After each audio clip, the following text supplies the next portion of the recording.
Welcome back. It's been 10 years since the adoption of the joint Africa-EU strategy. At the 5th African Union-European Union Summit in Abidjan, leaders discussed on future relations on both continents and focused on investing in youth. This is a key priority for Africa and the EU, as 60% of African population is under 25.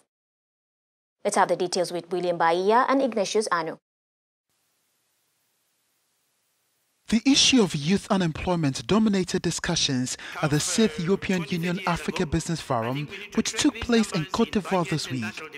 Go ahead. With the growth rate expected to be around 4.3% in 2018 and investments of around $100 billion this year, young Africans are still struggling to find a job, an issue that requires urgent attention. Just give us a perspective very quickly. Instead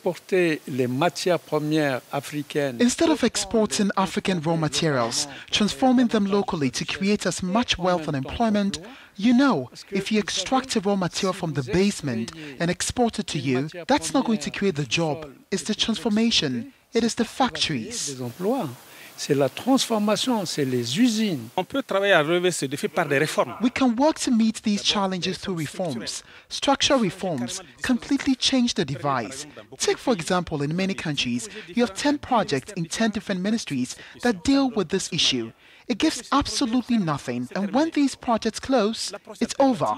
The alternative approach is a sectoral approach, namely a single central dedicated structure where all the resources of the country will do the work of promoting youth entrepreneurship.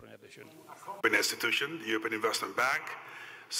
For the African Development Bank, financial institutions must take the risk of investing in youth projects.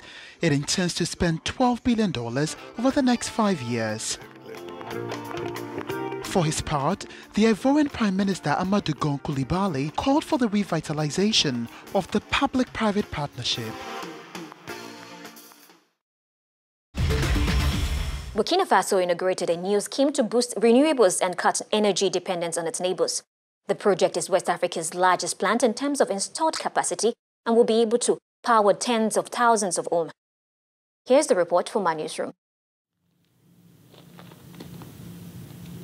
Burkina Faso has launched the largest solar power plant in West Africa, a first in this country that wants to turn to renewable energy to fill the gap that requires it to import electricity from Ghana and Côte d'Ivoire.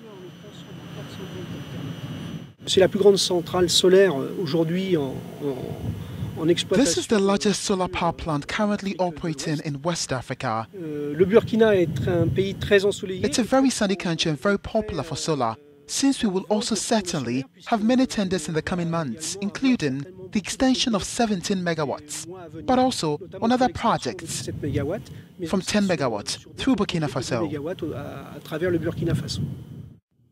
This will help reduce load shedding common in this poor West African country, where electricity remains a scarce commodity for more than 80% of the population. Les travaux ont commencé en juin 2016. The work started in June 2016. The work is now complete. We're producing to inject on the 56 gigawatts network that represents about 5% of the energy produced, compared to 2016. De l'énergie comparée produite par rapport à 2016. The plant was co-financed by the French Development Agency with 22.5 million euros and the European Union with 25 million euros.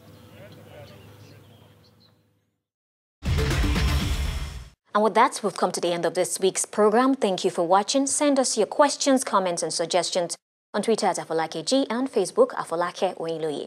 Till then, goodbye.